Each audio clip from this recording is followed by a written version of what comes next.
저것들 당장 치워. 내 차 앞에 얼씬도 못하게 해. 폭설이 쏟아지는 밤, 경호원들의 거친 손길에 아이들이 바닥으로 내동댕이 쳐졌습니다. 할아버지, 할아버지 살려주세요. 아빠가 가보라고 했단 말이에요. 아이가 품속에서 꺼내려던 낡은 액자가 바닥에 떨어져 산산조각이 났습니다. 파편 사이로 드러난 사진을 본 순간 피도 눈물도 없다던 재벌 회장의 동공이 지진이라도 난 듯 흔들렸습니다. 너희들, 그 사진 어디서 났느냐? 죽은 줄 알았던 아들의 눈망울을 꼭 닮은 아이들. 10년 전 내쫓았던 아들이 남긴 마지막 유산이 눈앞에 나타난 것입니다. 차가운 아스팔트 바닥에 무릎 꿇은 회장의 오열이 밤하늘을 갈랐습니다. 가장 높은 곳에 있는 자가 가장 낮은 곳에 있는 손주들을 만난 그날 밤, 대성그룹을 뒤흔들 피해 복수국은 그렇게 시작되었습니다. 별빛 달빛 사연입니다. 오늘의 사연 시작합니다.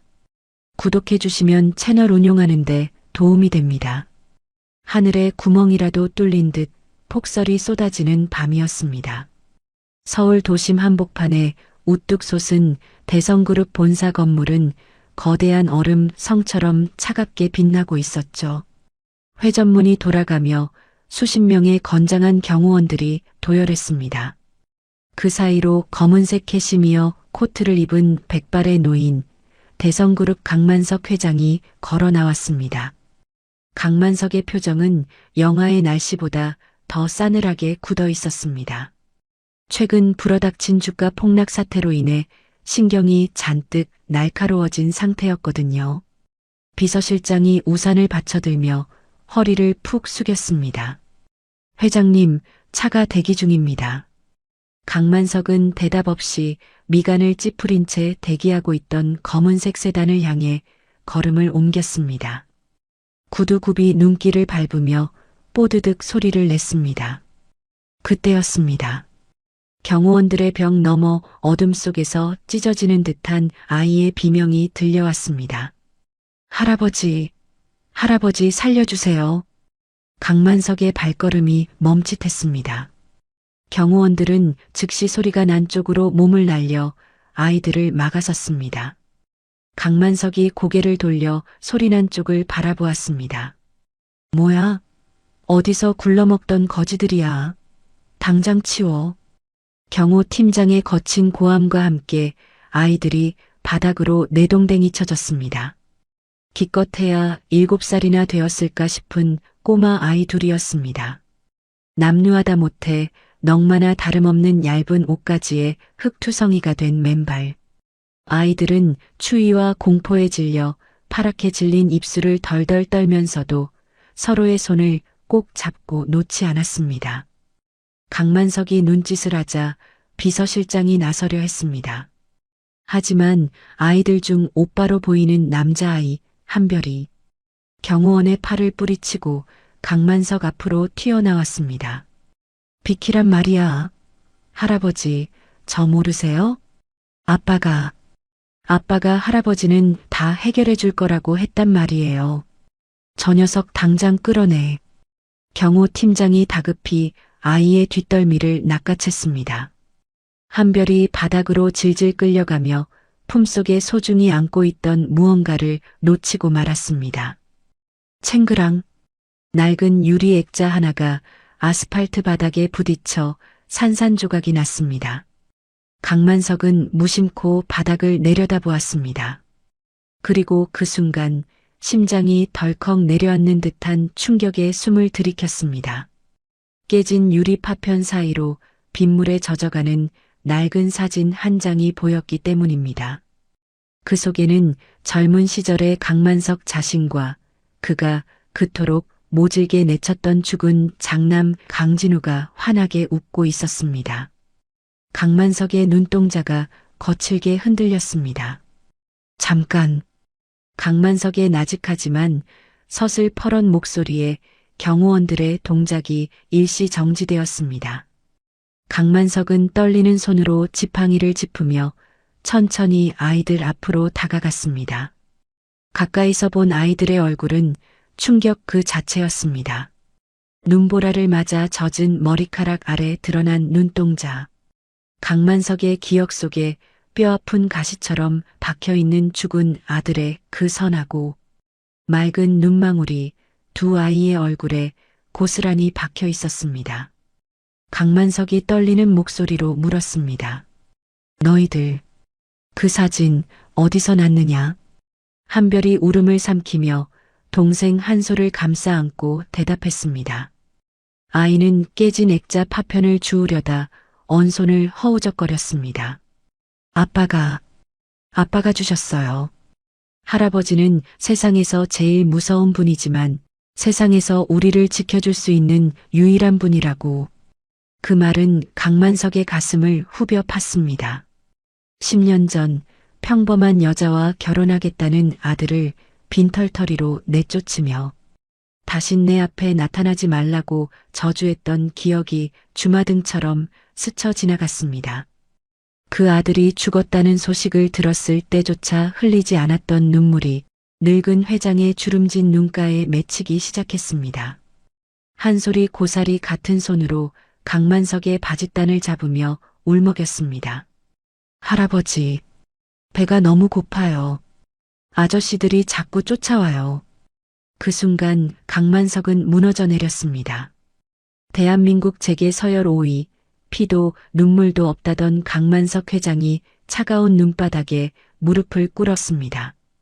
강만석의 값비싼 코트가 흙탕물에 젖어 들어갔지만 그는 아랑곳하지 않았습니다. 강만석은 더러운 흙투성이가 된 아이들을 와락 끌어안았습니다. 미안하다. 이 하레비가 내 새끼들을 못 알아보고. 강만석의 오열이 폭설 쏟아지는 밤하늘에 메아리 쳤습니다. 주위를 둘러싼 수십 명의 경호원과 직원들은 그 기막힌 광경에 숨소리조차 내지 못하고 얼어붙어 있었습니다. 재벌 회장의 통곡 소리는 그 어떤 뉴스보다 충격적이고 그 어떤 드라마보다 비현실적인 장면이었습니다. 강만석은 자신의 목도리를 풀러 한솔의 목에 감아주었습니다. 그리고 한별의 언손을 자신의 따뜻한 두 손으로 감싸쥐었습니다. 가자. 집으로 가자. 이제 아무도 너희를 건드리지 못한다. 강만석은 아이들을 양팔에 안고 대기 중인 차에 올랐습니다. 차가운 눈보라가 몰아치는 거리였지만 차 안은 비로소 따뜻한 온기로 채워지기 시작했습니다. 강만석의 평창동 저택은 고요했습니다. 화려한 샹들리에가 빛나는 거실, 최고급 이태리제 소파에는 어울리지 않는 불청객들이 앉아 있었습니다. 목욕을 마친 한별과 한솔은 사이즈가 맞지 않아 헐렁한 실내복을 입은 채 눈앞에 차려진 진수성찬을 허겁지겁 먹고 있었습니다. 며칠을 굶었는지 아이들은 밥을 씹지도 않고 삼키는 듯 했습니다. 강만석은 그 맞은편에 앉아 흐뭇하면서도 애처로운 눈빛으로 아이들을 바라보고 있었습니다. 자신의 손으로 직접 생선의 가시를 발라 밥숟가락 위에 얹어주었습니다. 천천히 먹어라. 체한다. 밥은 얼마든지 있으니까. 네. 감사합니다, 할아버지. 한별이 볼이 미어 터져라 밥을 입에 넣으며 대답했습니다. 그 모습을 2층 난간에서 내려다보는 여자가 있었습니다. 강만석의 둘째 며느리이자 현재 대성그룹의 실질적인 안주인 노릇을 하고 있는 최미란이었습니다. 최미란은 들고 있던 와인잔을 부서질 듯 꽉 쥐었습니다. 그녀의 눈빛이 차갑게 가라앉았습니다. 저것들은 뭐야? 아버님이 노망이라도 나신 건가? 방금 전 비서실장으로부터 보고를 받았습니다. 회장님이 웬 거짓골을 한 아이 둘을 데리고 들어왔다는 것이었습니다. 최미라는 우아한 미소를 가장한 채 계단을 천천히 내려갔습니다. 실내화 소리가 거실에 울려 퍼지자 밥을 먹던 아이들이 깜짝 놀라 숟가락을 떨어뜨렸습니다. 주눅든 눈빛으로 눈치를 보는 아이들을 보며 최미란의 입꼬리가 비릿하게 올라갔습니다. 아버님, 이게 대체 무슨 일입니까? 웬 아이들이에요? 최미란의 날카로운 목소리에 한솔이 한별의 등 뒤로 숨었습니다. 강만석은 아이들의 머리를 쓰다듬던 손을 멈추고 최미란을 올려다보았습니다. 샤워를 하고 깨끗한 옷을 입혀놓으니 아이들의 이목구비는 더욱 명확했습니다. 누군가를 지독하게 닮은 그 얼굴. 최미란의 동공이 지진이라도 난 듯 흔들렸습니다. 설마. 아니야, 그럴 리가 없어. 강진우는 죽었잖아. 그 자식들도 다 처리된 걸로 알고 있는데. 최미란은 애써 태어난 척하며 아이들에게 다가갔습니다. 진한 향수 냄새가 아이들의 코를 찔렀습니다. 어머, 얘들아. 밥을 며칠이나 굶은 거니? 쯧쯧, 불쌍해라. 고아원에서 도망이라도 친 거니? 그녀가 아이들을 더러운 것을 보듯 훑어보며 말하자 한별이 용기를 내어 말했습니다. 우린 고아 아니에요. 아빠가 그랬어요. 여기에 할아버지가 계신다고. 할아버지? 최미란이 코웃음을 쳤습니다. 예, 여기가 어딘 줄 알고 그런 소리를 하니? 돈 좀 얻어먹으려고 온 모양인데 아줌마가 경찰 부르기 전에 나가는 게 좋을 거야. 한별이 주먹을 꽉 쥐고 최미란을 노려보았습니다. 하지만 최미란의 기세에 눌려 입을 떼지 못했습니다. 미란아. 낮지만 묵직한 강만석의 목소리가 거실을 가를 듯 울렸습니다. 말 조심해라. 내 손주들이다. 네. 아버님, 지금 뭐라고. 최미란의 얼굴이 백지장처럼 하얗게 질렸습니다.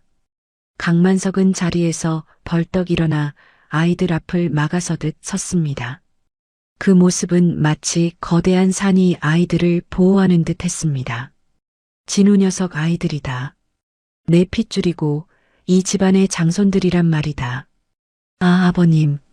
진우 도련님 아이들이라뇨? 그게 언제적 일인데.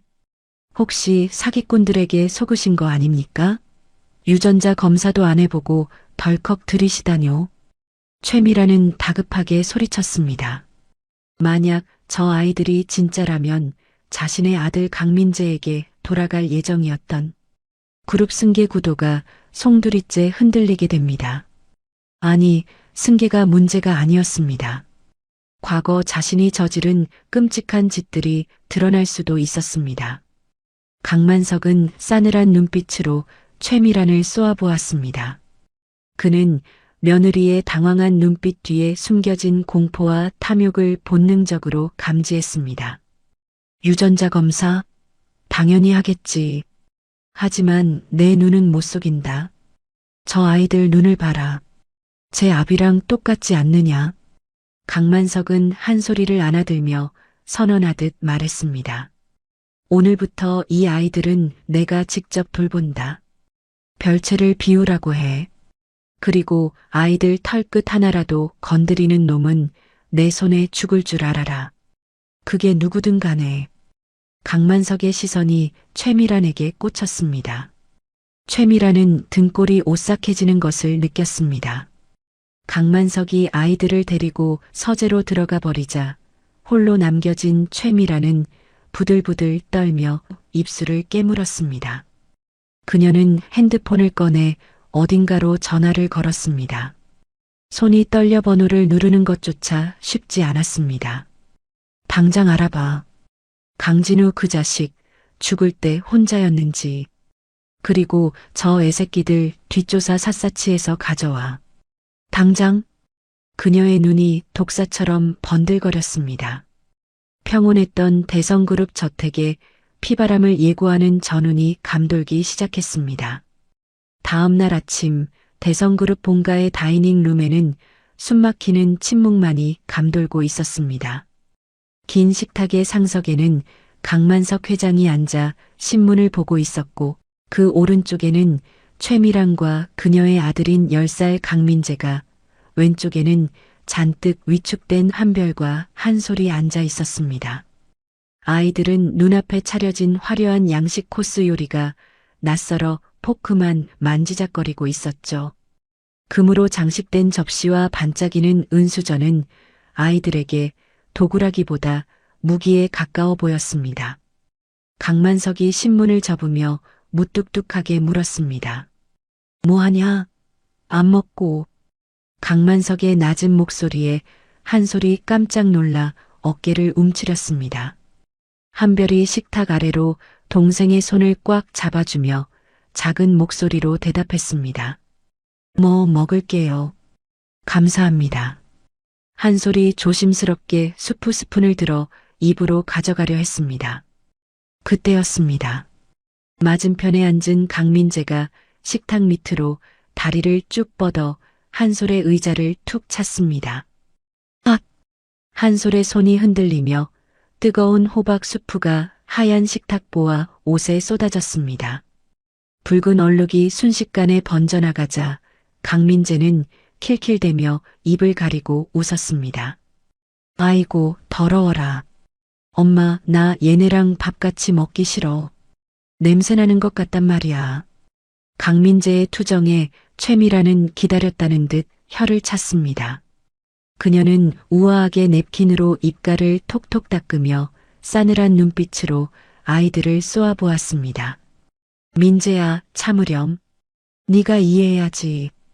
쟤네들은 이런 식사 예절 같은 걸 배워본 적이 없는 애들이잖니. 소위 가정교육이라는 걸 못 받았을 테니 말이다. 최미란의 말에는 가시가 돋쳐 있었습니다. 한별이 입술을 깨물며 주먹을 꽉 쥐었습니다. 동생의 옷에 묻은 뜨거운 수프를 냅킨으로 닦아주며 한별이 강민재를 노려보았습니다. 일부러 그런 거 다 봤어. 사과해. 뭐, 이 거지가 지금 누구한테 눈을 부릅뜨고 명령이야? 강민재가 먹던 빵 조각을 한별에게 집어 던졌습니다. 딱딱한 바게트 조각이 한별의 이마를 맞고 바닥으로 떨어졌습니다. 이게 진짜.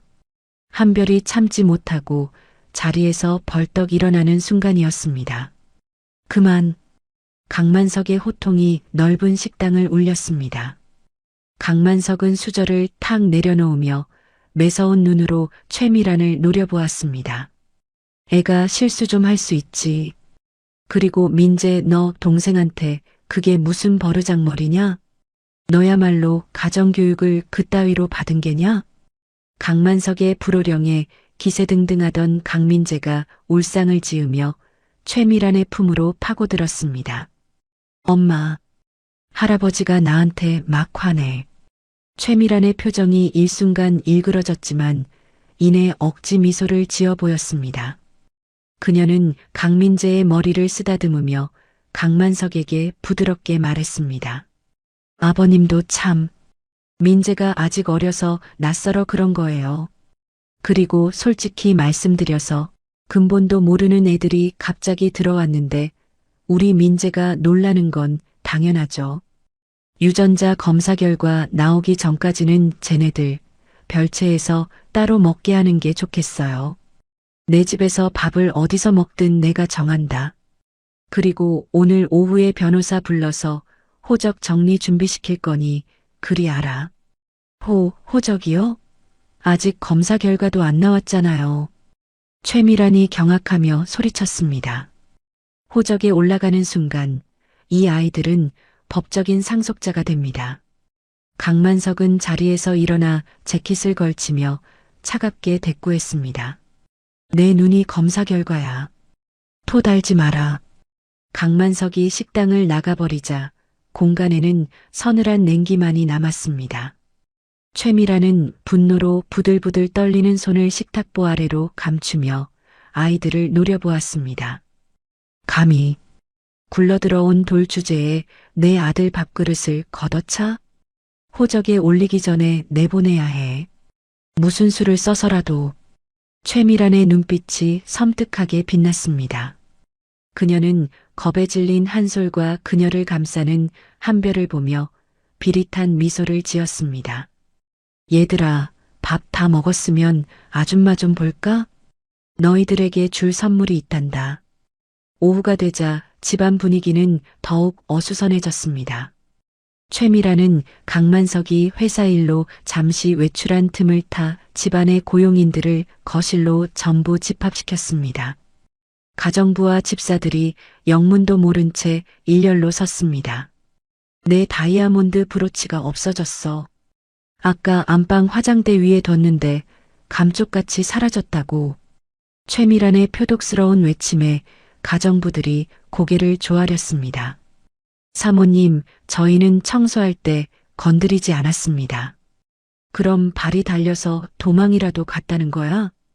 이 집에 낯선 손버릇 나쁜 것들이 들어오고 나서 이런 일이 생기니 의심을 안 할 수가 없잖아. 최미라는 대놓고 아이들이 머무는 방 쪽을 턱짓으로 가리켰습니다. 그녀의 계획은 단순하지만 치명적이었습니다. 도둑 누명을 씌워 강만석이 돌아오기 전에 쫓아내거나 최소한 강만석의 신뢰를 무너뜨리는 것. 가서 쟤네들 짐 뒤져봐. 당장. 집사들이 머뭇거리자 최미란이 고래고래 소리를 질렀습니다. 결국 고용인들이 한별과 한솔의 방문을 열고 들이닥쳤습니다. 방 안에서 그림책을 보고 있던 아이들이 화들짝 놀라 일어났습니다. 왜 이러세요? 비켜요. 한별이 온몸으로 막아섰지만 어른들의 힘을 당해낼 수는 없었습니다. 아이들의 얼마 안 되는 짐이 바닥에 쏟아졌습니다.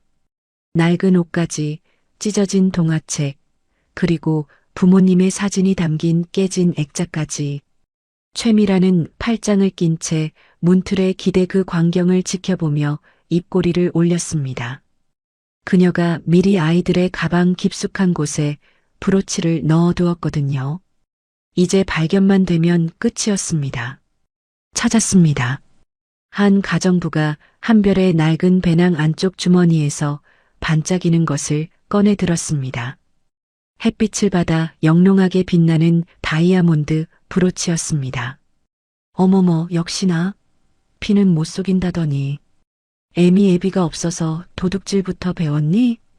최미란이 브로치를 낚아채며 아이들을 몰아세웠습니다.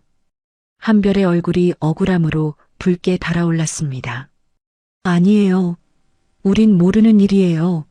저 아줌마가 거짓말하는 거야. 한별이 악을 쓰며 최미란에게 대들었습니다. 하지만 최미란은 가차없이 한별의 뺨을 올려붙였습니다. 짝! 날카로운 마찰음과 함께 한별이 바닥으로 쓰러졌습니다. 한솔이 비명을 지르며 오빠에게 달려들었습니다. 오빠, 때리지 마세요. 우리 오빠 때리지 마세요. 이 맹랑한 것들. 어디서 눈을 동그랗게 뜨고 거짓말을 해? 증거가 이렇게 나왔는데. 여봐라, 당장 이 도둑놈들을 끌어내. 경찰서에 넘길 거니까. 최미란의 서슬 퍼런 명령에 남자 경호원들이 아이들의 팔을 잡아 끌었습니다. 아이들은 질질 끌려가며 발버둥 쳤습니다. 바닥에 아이들의 신발이 벗겨져 나뒹굴었습니다. 할아버지, 할아버지. 시끄러워. 입 다물지 못해? 최미라는 쾌재를 불렀습니다. 강만석이 돌아오면 도둑질하다 걸려서 도망갔다고 둘러대면 그만이었습니다. 아이들을 현관 대문 밖으로 내동댕이 치려는 찰나였습니다. 육중한 현관문이 벌컥 열렸습니다. 지금 이게 무슨 짓들이냐?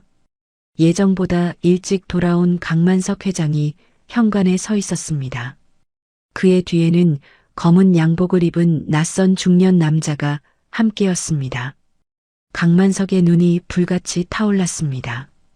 바닥에 넘어진 채 뺨이 붉게 부어오른 한별, 공포에 질려 오줌을 지린 채 떨고 있는 한솔, 그리고 그 위에서 기세등등하게 서 있는 며느리 최미란.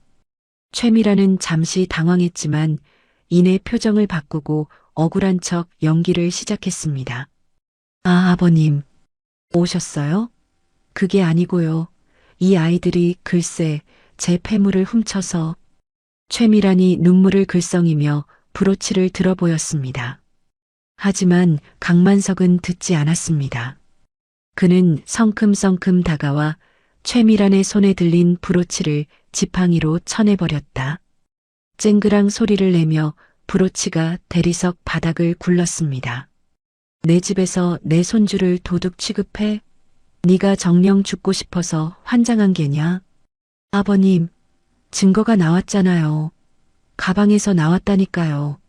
이 아이들 근본이 도둑놈들이에요. 최미란이 억울하다는 듯 가슴을 치며 소리쳤습니다. 그때 강만석의 뒤에 서 있던 낯선 남자, 7년 전 죽은 줄 알았던 강진우의 비서, 박 실장이 앞으로 나섰습니다. 박 실장은 들고 있던 태블릿 PC를 최미란의 눈앞에 들이밀었습니다. 그 브로치, 사모님께서 30분 전에 아이들 방에 들어가시는 걸 제가 CCTV로 확인했습니다만, 박 실장의 차분한 목소리에 최미란의 얼굴이 경악으로 물들었습니다. 화면 속에는 최미란이 주위를 살피며 아이들의 가방에 브로치를 넣는 장면이 선명하게 재생되고 있었습니다. 뭐야? 당신 누구야? 박 실장? 죽은 줄 알았던 망령이 살아 돌아온 듯한 충격. 그리고 자신의 함정이 완벽하게 탄로났다는 공포가 최미란을 덮쳤습니다.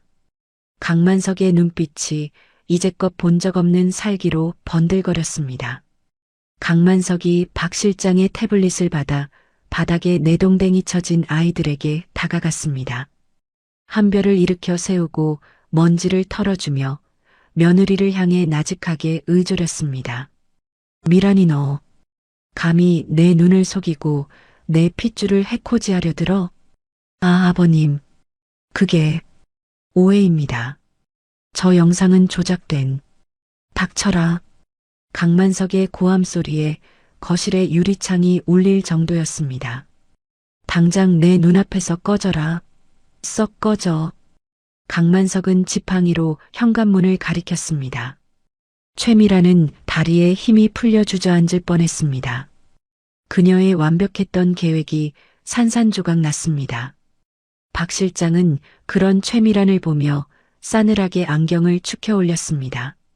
이것은 단순한 해프닝이 아니었습니다.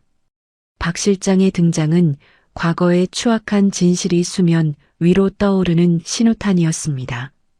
거실의 공기는 팽팽하게 당겨진 활시위처럼 끊어질 듯 위태로웠습니다. 강만석은 떨리는 손으로 박 실장이 건넨 낡은 녹음기를 움켜쥐고 있었습니다. 바닥에 주저앉은 최미란은 사색이 되어 입술을 달달 떨고 있었지만 눈빛만은 독사처럼 박 실장을 노려보고 있었습니다. 박 실장, 네가 감히 7년 동안 쥐새끼처럼 숨어 살더니 이제 와서 조작된 증거를 들이밀어? 최미란이 악을 쓰며 박 실장에게 달려들려 했습니다. 하지만 옆에 있던 경호원들이 최미란의 양팔을 거칠게 낚아채 결박했습니다. 박 실장은 미동도 하지 않고 강만석을 바라보았습니다. 그의 얼굴에는 지난 7년간의 도피 생활이 남긴 흉터와 깊은 주름이 패어 있었습니다. 회장님, 이 녹음기는 진우 도련님이 사고 당일 차량 블랙박스에서 급히 회수하여 저에게 맡기신 원본 파일의 백업본입니다. 도련님은 이미 알고 계셨습니다. 누군가 자신의 차에 손을 댔다는 것을요. 틀어봐라. 강만석의 목소리가 쇳소리처럼 갈라져 나왔습니다. 박 실장이 녹음기의 재생 버튼을 눌렀습니다. 지직거리는 잡음 사이로 다급한 목소리가 거실에 울려 퍼졌습니다. 브레이크가 안 들어. 여보, 꽉 잡아. 젠장, 누가 오일을 빼놨어. 으악. 쾅. 굉음과 함께 녹음이 뚝 끊겼습니다. 거실은 숨소리조차 들리지 않는 정적에 휩싸였습니다. 그것은 사고가 아니었습니다. 명백한 살인이었습니다. 강만석의 손에서 녹음기가 힘없이 바닥으로 떨어졌습니다. 그는 믿을 수 없다는 눈으로 며느리 최미란을 바라보았습니다. 네가 내 아들을 죽였어? 강만석의 눈에서 핏발이 섰습니다. 최미라는 이제 이판사판이라는 듯 표정을 싹 바꾸었습니다. 그녀의 얼굴에서 당황한 기색은 사라지고 광기 어린 비웃음이 번졌습니다. 그래서요? 증거 있나요? 그게 제 짓이라는 증거가 어디 있어요? 그건 그냥 사고였어요. 박 실장 저 인간이 저를 모함하려고 꾸민 짓이라고요. 아직도 발뺌을 하십니까, 사모님?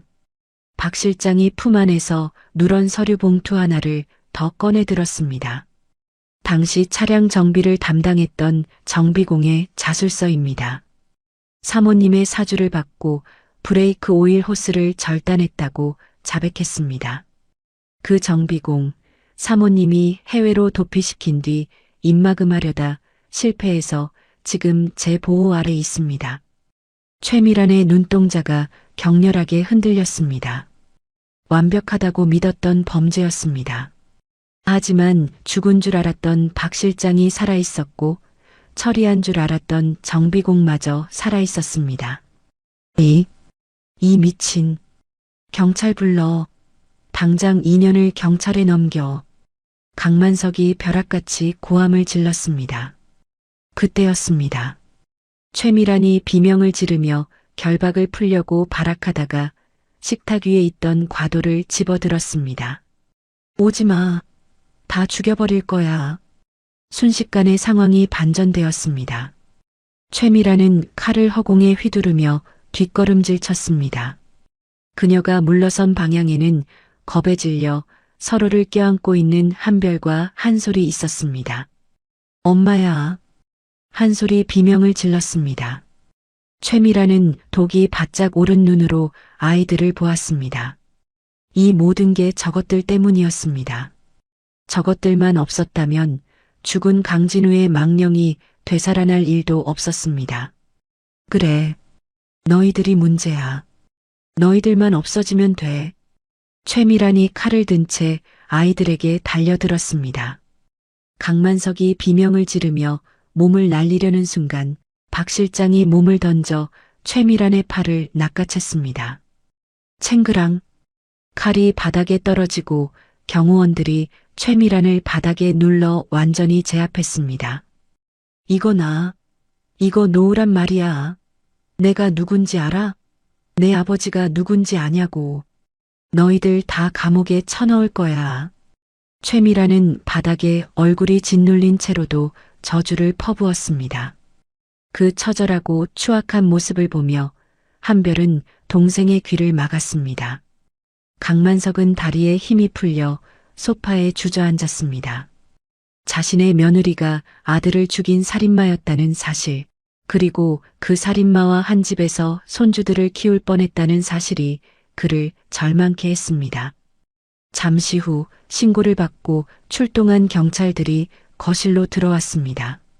경찰들은 수갑을 꺼내 최미란의 손목을 채웠습니다. 최미란 씨 살인 교사 및 특수 협박 혐의로 체포합니다. 최미란은 경찰들에게 끌려나가면서도 고개를 빳빳이 들었습니다. 변호사 불러. 그리고 우리 아빠한테 전화해. 당장. 그녀의 목소리가 현관문 밖으로 사라질 때까지 저택 안에는 냉기만 감돌았습니다. 하지만 상황은 강만석의 뜻대로 흘러가지 않았습니다. 경찰서로 연행된 최미란은 취조실에 앉아 여유롭게 다리를 꼬고 있었습니다. 얼마 지나지 않아 밖이 소란스러워지더니 양복을 입은 중년 남성이 급하게 들어왔습니다. 최미란의 전담 변호사였습니다. 사모님, 괜찮으십니까? 왜 이제 왔어? 답답해 죽는 줄 알았잖아. 변호사는 경찰서장과 몇 마디 귓속말을 주고받았습니다. 경찰서장의 표정이 난처하게 일그러지더니 이내 강만석과 박 실장에게 다가왔습니다. 회장님, 죄송하지만 최미란 씨를 일단 귀가 조치해야 할 것 같습니다. 뭐라? 그게 무슨 소리야? 살인범을 풀어주겠다니. 강만석이 지팡이로 바닥을 내리치며 호통쳤습니다. 서장은 땀을 뻘뻘 흘리며 고개를 숙였습니다. 그게 현행범 체포 요건에 다툼의 여지가 있고 가져오신 녹음 파일과 진술서만으로는 직접적인 증거가 부족하다는 검찰 쪽 의견이 있어서요. 무엇보다 최 전 총장님 쪽에서 압력이 하하. 강만석은 기가 막혀 헛웃음을 터뜨렸습니다. 정해. 돈과 권력 앞에서는 무용지물이 될 수도 있다는 걸 재벌 회장인 그가 누구보다 잘 알고 있었습니다. 하지만 자신이 그 피해자가 될 줄은 꿈에도 몰랐습니다. 유치장 문이 열리고 최미란이 걸어 나왔습니다. 그녀는 강만석 앞을 지나치며 비릿한 미소를 지었습니다. 아버님, 건강 챙기세요. 그러다 쓰러지시면 누가 이 그룹을 지키겠어요? 이제 제가 지켜야 하나? 최미란은 변호사들과 함께 유유히 경찰서를 빠져나갔습니다. 강만석의 주먹이 부들부들 떨렸습니다. 박 실장이 강만석의 어깨를 부축했습니다. 회장님, 진정하십시오. 여기서 무너지시면 안 됩니다. 그래, 내가 졌다. 법으로는 전현을 못 잡는구나. 강만석은 입술을 깨물며 결심한 듯 박 실장을 바라보았습니다. 여긴 위험해. 미란이 그 독한 것이 풀려났으니 무슨 짓을 할지 몰라. 아이들을 데리고 이동한다. 어디로 가시겠습니까? 아무도 모르는 곳. 내 명의로 되어 있지 않은 죽은 아내와 추억이 있는 양평 별장으로 간다. 보안팀 중에서도 가장 믿을 수 있는 녀석들만 추려서 따라붙으라고 해. 강만석의 눈빛이 매섭게 빛났습니다. 그리고 그룹 내 감사팀을 비밀리에 가동해. 미란이 그년이 회사 돈 횡령한 것부터 샅샅이 뒤져. 살인죄로 못 넣으면 돈 문제로라도 쳐넣어서 사회에서 매장시켜 버릴 테니까. 새벽 3시 은밀한 이동이 시작되었습니다. 강만석은 잠든 아이들을 깨우지 않게 조심스럽게 안아서 차 뒷좌석에 태웠습니다. 한별은 잠결에도 동생의 손을 놓지 않았습니다. 강만석은 70대 평생 누군가를 이렇게 조심스럽게 안아본 적이 없었습니다. 차가운 밤 공기 속에서 아이들의 따뜻한 체온이 가슴에 닿자 강만석은 맹세했습니다. 다시는 이 아이들을 잃지 않겠노라고. 차 안에 실내등이 켜지자 잠든 한솔의 소매가 살짝 거쳐 올라갔습니다. 강만석은 그곳을 보고 숨을 멈췄습니다. 가녀린 팔뚝에 시퍼런 멍 자국들이 얼룩덜룩했습니다. 한별의 종아리에도 담뱃불에 데인 듯한 화상 흉터가 보였습니다. 고아원에서의 생활이 얼마나 참혹했는지 혹은 도망쳐 나온 며칠간 무슨 일을 겪었는지 짐작조차 가지 않았습니다. 아빠, 무서워. 한솔이 잠꼬대를 하며 몸을 떨었습니다. 강만석은 자신의 코트를 벗어 아이들에게 덮어주었습니다. 그의 눈에서 뜨거운 눈물이 뚝뚝 떨어져 아이들의 뺨을 적셨습니다. 미안하다. 미안하다 아가들아. 할아버지가 다 갚아주마. 너희를 이렇게 만든 놈들 하나도 남김없이 다 갚아줄게. 검은 세단은 어둠을 뚫고 양평을 향해 달렸습니다. 백미러로 멀어지는 서울의 불빛을 보며 강만석은 이를 악물었습니다.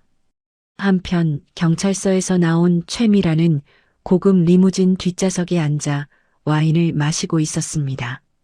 그녀의 얼굴에는 승리감과 함께 도끼가 서려 있었습니다. 박 실장 그 자식? 살아있을 줄은 몰랐네. 최미라는 핸드폰을 들어 어딘가로 문자를 보냈습니다. 수신이는 아버지였습니다. 아빠 고마워요. 근데 강만석 그 노인네가 애들을 데리고 사라졌어. 회사 주식들 주주총회 열어서 빨리 정리해야겠어. 내일 바로 시작해. 그녀는 창밖을 바라보며 중얼거렸습니다. 도망쳐봐. 어디까지 가나 보자고. 어차피 대성그룹은 내 거야. 밤은 깊어가고 있었지만 전쟁은 이제 막 시작되고 있었습니다. 이야기는 이제 단순한 가족 드라마를 넘어 생사를 건 추격전으로 치닫고 있었습니다. 강만석이 아이들을 데리고 어둠 속으로 사라진 그 시각, 더 거대하고 어두운 그림자가 그들의 뒤를 쫓기 시작했습니다. 양평 별장의 아침은 고요했습니다. 새소리와 함께 눈을 뜬 강만석은 낯선 천장에 잠시 멍하니 누워 있었습니다. 화려한 샹들리에도 푹신한 실크 이불도 없는 소박한 별장이었습니다. 하지만 지난밤 강만석은 10수년 만에 처음으로 수면제 없이 깊은 잠을 잤습니다. 옆에는 새근거리며 잠든 한별과 한솔이 있었습니다. 강만석은 아이들의 이불을 여며주고 조용히 침대에서 일어났습니다. 꼬르륵. 정적을 깨는 소리에 강만석이 고개를 돌렸습니다. 방문 틈 사이로 한별과 한솔이 부스스한 눈을 비비며 서 있었습니다. 낯선 환경에 겁을 먹었는지 둘은 서로의 손을 꼭 잡은 채 눈동자만 굴리고 있었죠. 일어났느냐? 아, 안녕히 주무셨어요. 한별이 기어들어가는 목소리로 인사했습니다. 한솔은 배를 움켜쥐고 있었습니다. 강만석은 벽시계를 보았습니다. 아침 8시. 평소라면 전담 요리사가 차려준 영양죽을 먹고 있을 시간이지만 이곳에는 요리사도 가사 도우미도 없었습니다. 오직 최소한의 경호 인력만 밖을 지킬 뿐이었죠. 배가 고픈 게로구나. 강만석은 헛기침을 하며 주방으로 향했습니다. 아이들이 쭈뼛거리며 그 뒤를 따랐습니다. 냉장고를 열어보니 생수 몇 병과 김치, 그리고 찬장 구석에 놓인 라면 몇 봉지가 전부였습니다. 평생 손에 물 한 방울 묻혀본 적 없는 재벌 회장이라면 봉지를 들고 난감한 표정을 지었습니다. 이걸 어떻게 하는 거더라. 뒷면의 조리법을 돋보기 쓰듯 멀찌감치 들고 읽는 강만석의 모습은 어딘가 우스꽝스러웠습니다. 물 550ml. 물이 끓으면 면과 스프를, 냄비에 물을 받고 가스불을 켜는 것조차 그에게는 기업 인수 합병보다 어려운 과제였습니다. 물이 끓어넘쳐 가스불이 꺼지자 강만석이 당황하여 허둥댔습니다. 어허, 이거 왜 이러나? 불이 왜 꺼져? 보다 못한 한별이 의자를 끌고 와 싱크대 앞에 섰습니다. 할아버지, 제가 할게요. 고아원에서는 형들이 하는 거 많이 봤어요. 7살짜리 꼬마가 능숙하게 가스밸브를 잠그고 냄비에 물을 덜어냈습니다. 그리고 면을 반으로 쪼개 넣고 스프를 탈탈 털어 넣었습니다. 강만석은 멍하니 그 모습을 바라보았습니다. 저 고사리 같은 손으로 제 밥벌이를 걱정하며 살았을 세월이 떠올라서 가슴 한구석이 아려왔습니다. 아니다. 비키거라. 내 손주 밥은 내가 해준다. 강만석은 고집스레 집게를 빼앗아 들었습니다. 우여곡절 끝에 완성된 라면은 국물이 너무 많아 맹탕처럼 보였고 면은 퉁퉁 불어 있었습니다. 식탁에 마주 앉은 세 사람. 강만석은 긴장된 눈으로 아이들을 바라보았습니다. 맛이 없겠구나. 한솔이 후후 불어 조심스럽게 국물을 맛보았습니다. 그리고는 눈을 동그랗게 뜨며 배시시 웃었습니다. 와, 맛있다. 진짜 맛있어요, 할아버지. 맛있어? 맵지는 않고? 네, 고아원에서 먹던 것보다 100배, 아니 1000배 맛있어요. 한별도 허겁지겁 면을 흡입했습니다. 입가에 주황색 국물을 잔뜩 묻히며 먹는 아이들의 모습. 강만석은 자신의 젓가락을 내려놓고 그 모습을 멍하니 바라보았습니다. 수조원의 자산을 가졌지만 단 한 번도 느껴보지 못한 따뜻한 포만감이 가슴을 채웠습니다. 천천히 먹어라. 체한다. 더 끓여주마. 강만석이 투박한 손으로 한솔의 입가를 닦아주었습니다. 한솔이 강만석의 손길에 얼굴을 비비며 말했습니다. 할아버지 손은 거칠거칠한데 따뜻해요. 아빠 손 같아요. 그 말 한마디에 강만석의 굳어있던 얼굴 근육이 스르르 풀렸습니다. 그는 처음으로 회장님 미소가 아닌 할아버지의 미소를 지었습니다. 창밖으로 쏟아지는 아침 햇살이 김이 모락모락 나는 식탁을 비췄습니다. 비로소 이들에게도 가족이라는 단어가 싹트기 시작했습니다. 배를 채운 아이들은 한결 활기차졌습니다. 별장 곳곳을 탐험하던 아이들이 2층 다락방 문을 열었습니다. 먼지 쌓인 상자들과 오래된 가구들이 가득한 곳이었습니다. 오빠, 저기 봐. 저거 장난감 아니야? 한솔이 가리킨 곳에는 낡은 목마와 색바랜 장난감 자동차들이 놓여 있었습니다. 뒤따라 들어온 강만석이 그 물건들을 보고 멈칫했습니다. 그것들은 죽은 아들 강진우가 어릴 때 가지고 놀던 장난감들이었습니다. 버리지 못하고 이곳에 쌓아두었던 추억들이었죠. 이건 너희 아빠가 가지고 놀던 것들이란다. 아빠가요? 아이들의 눈이 초롱초롱해졌습니다. 한별이 구석에 놓인 낡은 가방을 열었습니다. 그 안에는 먼지가 뽀얗게 앉은 구형 노트북 한 대가 들어 있었습니다. 할아버지, 이거 켜져요? 한별이 전원 버튼을 눌렀습니다. 다행히 배터리가 남아 있었는지 윙 하는 소리와 함께 화면이 켜졌습니다. 바탕화면에는 단 하나의 폴더만 덩그러니 놓여 있었습니다. 폴더 이름은 우리 아가들에게였습니다. 강만석의 손이 떨렸습니다. 그가 더블 클릭을 하자 동영상 파일 하나가 재생되었습니다. 화면 속에 낯익은 얼굴이 나타났습니다. 젊은 시절의 아들 강진우와 만삭의 배를 한 며느리 지연이었습니다. 여보, 찍고 있어? 안녕, 우리 아가들. 아빠야. 화면 속 강진우가 환하게 웃으며 손을 흔들었습니다. 강만석은 숨을 들이켰습니다. 죽은 아들이 살아서 움직이고 있었습니다. 의사 선생님이 쌍둥이래. 너희가 세상에 나오면 아빠는 정말 행복할 거야. 이름은 미리 지어놨어. 큰 별이 되라고 한별이, 푸른 소나무처럼 자라라고 한솔이. 어때? 예쁘지? 아빠, 엄마. 노트북 화면을 보던 한별과 한솔의 눈에서 눈물이 주르륵 흘러내렸다. 엄마 얼굴을 사진으로만 봤지 이렇게 움직이고 말하는 모습은 처음이었습니다. 화면 속 며느리 지연이 배를 쓰다듬으며 말했습니다. 얘들아, 엄마랑 아빠는 너희를 정말 많이 사랑한단다. 세상 그 무엇보다 소중해. 그때 강진우의 표정이 조금 진지해졌습니다. 마치 훗날 닥쳐올 불행을 예감이라도 한 듯한 눈빛이었습니다. 얘들아, 잘 들어. 혹시 우리가 곁에 없더라도 너무 슬퍼하지 마. 그리고 만약 무슨 일이 생기면 꼭 할아버지를 찾아가렴. 할아버지는 겉으론 무서워 보여도 속은 아주 따뜻한 분이시거든. 너희를 지켜주실 거야. 화면 속 아들의 목소리가 강만석의 가슴을 후려쳤습니다. 아들은 알고 있었던 것입니다. 자신의 죽음을 예감하고 있었고 그럼에도 아버지를 믿고 있었던 것입니다. 강만석은 오열하는 아이들을 품에 안았습니다. 그래, 아빠 말이 맞다.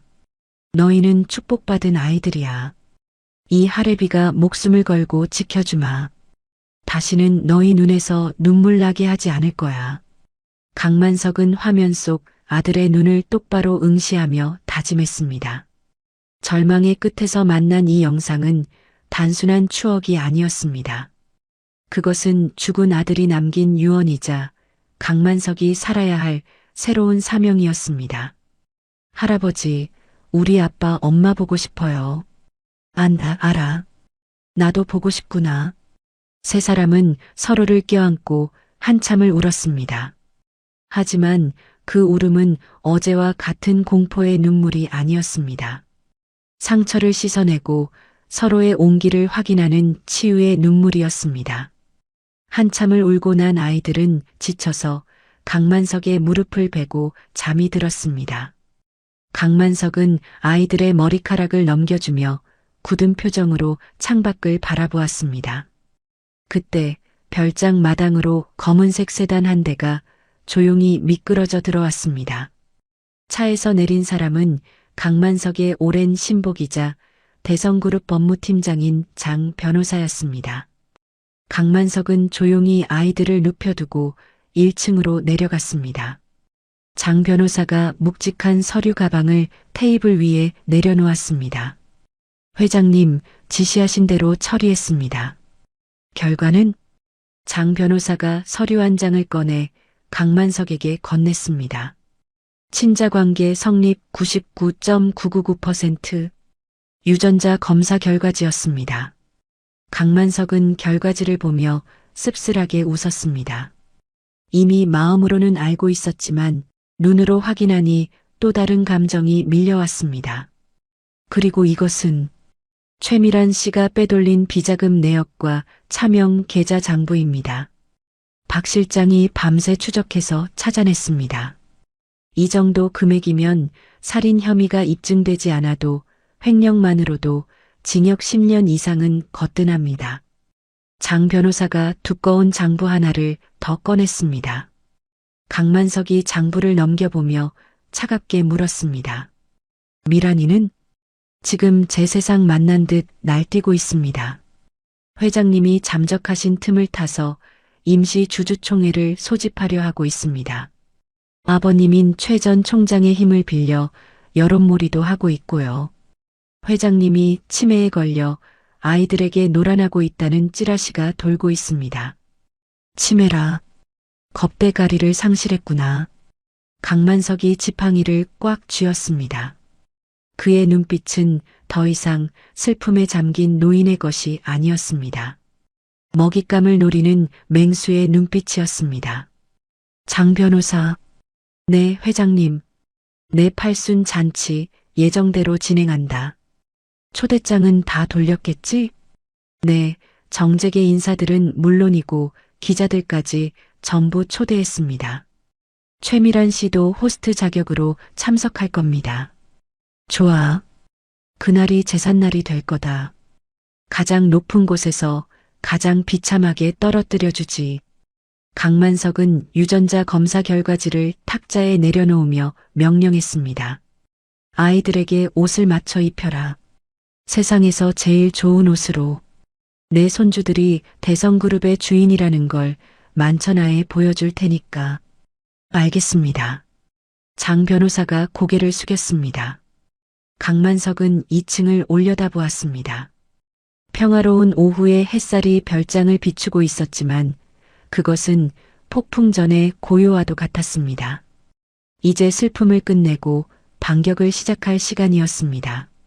대성그룹 창립 50주년 기념식이자 강만석 회장의 팔순 잔치가 열리는 대성호텔 BVIP 대기실은 폭풍 전야처럼 고요하면서도 분주했습니다.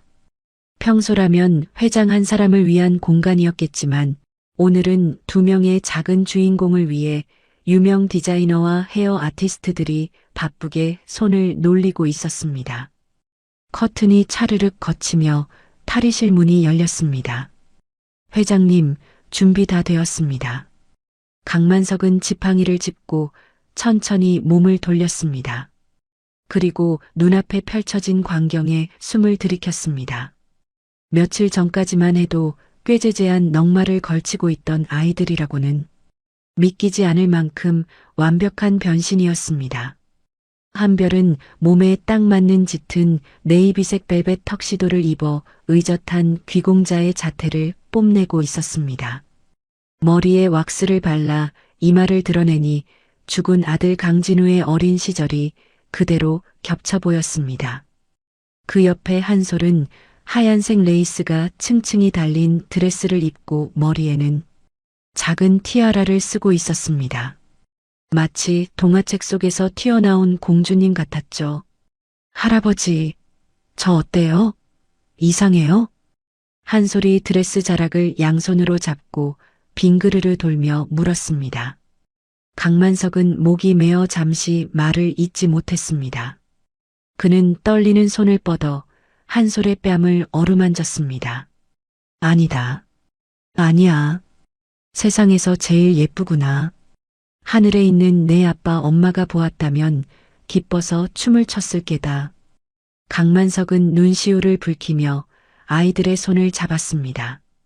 그는 자신의 가슴 주머니에 꽂혀 있던 붉은 행거치프를 꺼내 한별의 턱시도 주머니에 꽂아주었습니다. 한별이 긴장한 듯 마른 침을 삼키자 강만석이 아이의 어깨를 단단히 잡았습니다. 한별아, 한솔아, 내 말 잘 듣거라. 강만석의 눈빛이 엄숙해졌습니다. 오늘 문 밖을 나서면 수많은 사람들이 너희를 볼 게다. 그 중에는 너희를 환영하는 사람도 있겠지만 미워하고 질투하는 사람들도 있을 거야.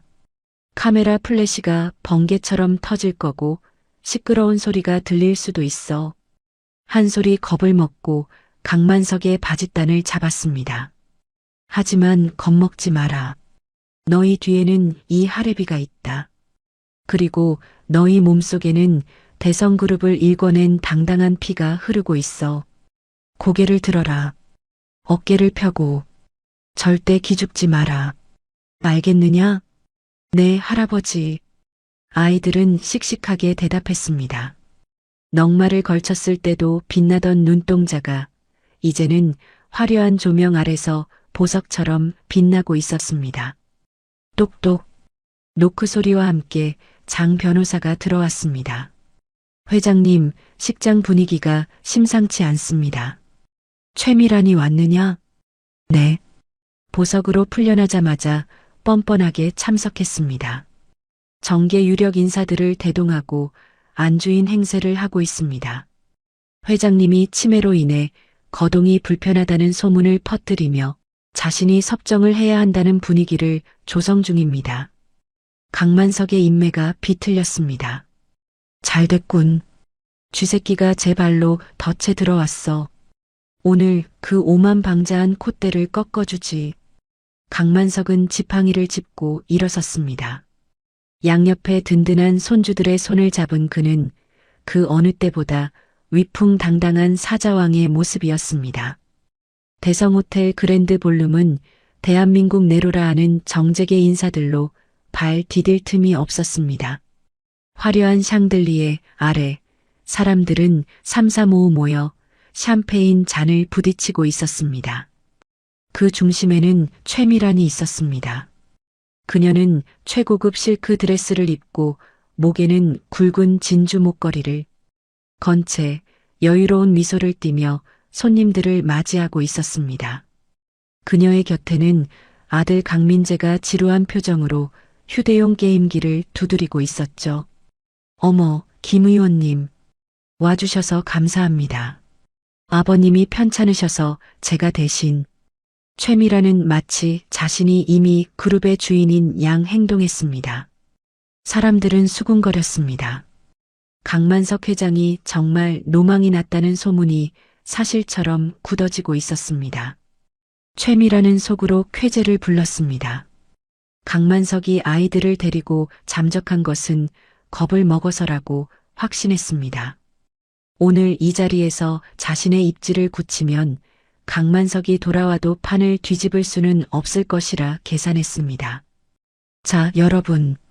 잠시 주목해 주십시오. 사회자가 마이크를 잡자 장내가 조용해졌습니다. 최미라는 당당하게 단상 근처로 이동했습니다. 주인공이 등장하지 않으면 자신이 대신 올라가 인사말을 할 계획이었습니다. 대성그룹 강만석 회장님 입장하십니다. 웅장한 음악이 울려 퍼지고 육중한 연회장 문이 활짝 열렸습니다. 수백 개의 시선과 스포트라이트가 입구로 쏟아졌습니다. 최미라는 비웃음을 흘리며 뒤를 돌아보았습니다. 분명 휠체어에 앉아 침을 흘리는 노인의 모습일 거라 기대하면서요. 하지만 그 순간 최미란의 표정이 얼어붙었습니다. 강만석은 두 발로 꼿꼿이 서서 걸어 들어오고 있었습니다. 그리고 그의 양옆에는 천사 같은 아이들이 함께였습니다. 한별과 한솔은 수많은 카메라 플래시 세례에도 눈 하나 깜짝하지 않고 강만석의 보폭에 맞춰 당당하게 걸어 들어왔습니다. 장내가 술렁이기 시작했습니다. 저 아이들은 누구야? 숨겨둔 자식인가? 아니, 저 얼굴. 죽은 강진우 이사랑 똑같잖아. 사람들의 웅성거림이 파도처럼 퍼져나갔습니다. 최미란의 얼굴이 흙빛으로 변했습니다. 그녀는 들고 있던 샴페인 잔을 떨어뜨릴 뻔했습니다. 옆에 있던 강민재가 엄마의 옷자락을 당겼지만 최미란은 느낄 수 없었습니다. 강만석은 단상 위로 올라가 마이크를 잡았습니다. 그의 카리스마 넘치는 시선이 좌중을 압도했습니다. 귀한 걸음 해주신 내외빈 여러분. 오늘 저는 제 인생에서 가장 기쁜 소식을 전하려 합니다. 강만석은 한별과 한솔을 앞으로 내세웠습니다. 이 아이들은 7년 전 안타깝게 세상을 떠난 제 장남 고 강진우의 핏줄이자 대성그룹의 유일한 적통 손주들입니다. 말도 안 돼. 참지 못한 최미란이 단상 아래서 고함을 질렀습니다. 정적이 깨지고 모든 시선이 최미란에게 쏠렸습니다. 최미란은 이성을 잃고 단상 앞으로 달려갔습니다. 아버님, 노망 나셨어요? 어디서 근본 없는 고아들을 데려다가 쇼를 하시는 겁니까? 치매가 오셨으면 병원에 가셔야지. 이게 무슨 추태입니까? 유전자 검사는요? 증거가 있냐고요? 최미란이 악을 쓰며 분위기를 흐리려 했습니다. 하지만 강만석은 여유로웠습니다. 그가 박 실장에게 눈짓하자 대형 스크린에 문서 하나가 띄워졌습니다. 친자관계 성립 99.999%. 선명한 붉은 글씨가 스크린을 가득 채웠습니다. 여기 증거가 있다. 그리고 강만석의 목소리가 낮게 깔렸습니다. 스크린 화면이 바뀌었습니다. 이번에는 복잡한 계좌 이체 내역과 누군가의 자필 진술서였습니다. 최미란이 살인 청부업자에게 돈을 송금한 내역, 그리고 브레이크를 고장낸 정비공이 자백이 담긴 영상이 재생되었습니다. 최미란 사모님이 시킨 일입니다. 제발 살려주세요. 화면 속 정비공의 절규가 연회장에 울려 퍼졌습니다. 사람들은 경악하며 입을 틀어막았습니다. 최미란은 다리가 풀려 비틀거렸습니다. 이건 조작이야. 다 거짓말이야. 강만석은 싸늘한 눈으로 최미란을 내려다보았습니다. 내 아들을 죽음으로 몰고 가고 이 어린 핏줄들마저 해하려 했던 페리나가 감히 여기가 어디라고 발을 들여. 뭐라고요? 여봐라. 당장 저 죄인을 끌어내라. 미리 대기하고 있던 검찰 수사관들이 들이닥쳤습니다. 이번에는 경찰이 아닌 검찰이었습니다. 파란색 영장이 최미란의 눈앞에 펼쳐졌습니다. 최미란 씨 살인 교사 및 아동학대 그리고 특정 경제범죄 가중처벌 등에 관한 법률 위반 혐의로 체포합니다. 수갑이 채워지는 순간 최미란은 발악했습니다. 이거나 내가 누군지 알아? 우리 아빠한테 전화해. 이거 음모야. 저 늙은이가 미쳐서 날 모함하는 거야. 하지만 아무도 그녀를 도와주지 않았습니다. 오히려 평소 그녀에게 굽신거리던 사람들이 더러운 것을 피하듯 뒷걸음질 쳤습니다. 그녀가 끌려나가는 추한 모습은 수십 대의 카메라에 의해 생중계되었습니다. 엄마가 끌려가는 모습을 본 강민재는 의앙 울음을 터뜨리며 인파 속으로 도망쳤습니다. 악인의 완벽한 몰락이었습니다. 상황이 정리되자 강만석은 다시 마이크를 잡았습니다. 그는 떨고 있는 한솔의 어깨를 감싸 안으며 부드럽게 미소 지었습니다. 놀라게 해드려 죄송합니다. 하지만 썩은 살은 도려내야 새살이 돋는 법이지요. 강만석의 목소리에 힘이 실렸습니다. 오늘부로 제 모든 지분과 경영권 승계의 우선권은 장손 강한별과 강한솔에게 있음을 천명합니다. 이 아이들이 성인이 되어 제 몫을 다할 때까지 대성그룹은 전문 경영인 체제로 투명하게 운영될 것입니다. 우레와 같은 박수가 터져나왔습니다. 사람들은 새로운 후계자들의 탄생에 환호했습니다. 한별은 무서운 표정의 어른들이 자신들에게 고개를 숙이고 박수를 보내는 낯선 광경을 보며 꽉 잡고 있던 할아버지의 손에 힘을 주었습니다. 강만석도 맞잡은 손에 힘을 주며 아이들을 보며 환하게 웃었습니다. 가장 낮은 곳에서 떨던 아이들이 가장 높은 곳에서 빛나는 순간 그동안의 서름과 고통이 씻겨 내려가는 완벽한 해피엔딩처럼 보였습니다. 하지만 연회장 구석, 아수라장이 된 틈을 타 끌려가던 최미란이 군중 속에 섞여 있던 한 남자와 눈이 마주쳤습니다. 검은 모자를 푹 눌러 쓴 남자였습니다. 최미란이 입모양으로 무언가를 말했습니다. 플랜 B. 남자는 고개를 살짝 끄덕이더니 어둠 속으로 사라졌습니다. 화려한 조명과 박수갈채 뒤로 더 짙은 그림자가 드리우고 있었습니다. 강만석은 손주들의 환한 미소를 보며 행복해했지만 이 행복이 얼마나 위태로운 것인지 아직 알지 못했습니다. 행복했던 팔순 잔치가 끝나고 일주일이 지났습니다. 세상은 온통 강만석 회장과 기적처럼 나타난 쌍둥이 손주들의 이야기로 떠들썩했죠. 대성그룹의 주가는 연일 상한가를 기록했고 사람들은 이 드라마 같은 이야기에 열광했습니다. 하지만 진짜 드라마는 아직 끝나지 않았습니다. 화창한 오후 강만석과 아이들을 태운 검은색 세단이 평창동 저택을 향해 달리고 있었습니다. 오랜만에 놀이공원 나들이를 다녀오는 길이었죠.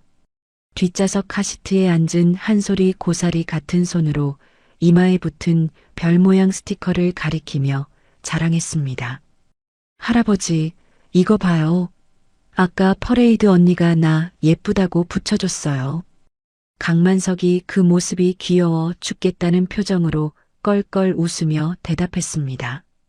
그래, 우리 한솔이가 세상에서 제일 예쁘지. 그렇고 말고. 오빠는 안 예뻐서 안 줬대요. 메롱. 한솔이 혀를 쏙 내밀자 옆에 있던 한별이 입을 삐죽거리며 투덜거렸습니다. 나도 받았거든. 내가 안 붙인 거거든. 아이들의 제잘거리는 소리에 차 안은 웃음꽃이 피었습니다.